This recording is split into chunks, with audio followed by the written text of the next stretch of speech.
بسم اللہ الرحمن الرحیم۔ السلام علیکم ورحمۃ اللہ وبرکاتہ۔ والدین اولاد کی چند روزہ غیر یقینی زندگی کی فکر سے زیادہ ان کی آخرت کی ہمیشہ والی زندگی کی فکر کریں۔ رشتے اور شیشے دونوں انسانی غفلت سے ٹوٹتے ہیں، مگر شیشے کا متبادل مل جاتا ہے، رشتے کا نہیں۔ صبر کی ضرورت و اہمیت۔ حضرت سفیان بن عینیہ رحمۃ اللہ فرماتے ہیں، مومن کو صبر کی اتنی ہی احتیاج و ضرورت ہے جتنی کھانے پینے کی۔ نظر بد سوشل میڈیا کے ذریعے بھی لگ سکتی ہے۔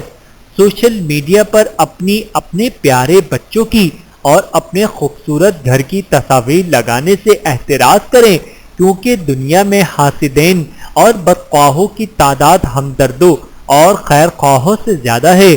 رسول اللہ صلی اللہ علیہ وآلہ وسلم نے ارشاد فرمایا، نظر بد آدمی کو قبر میں اور اونٹ کو ہنڈیا میں پہنچا دیتی ہے۔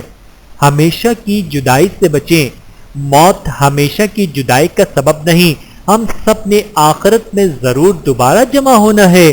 اصل جدائی یہ ہے کہ ہم میں سے کوئی جنت میں ہو اور کوئی جہنم میں، لہذا ہمیشہ کی جدائی سے بچنے کے لیے خود بھی اور اپنے چاہنے والوں کو بھی جنت میں لے جانے کی فکر کریں۔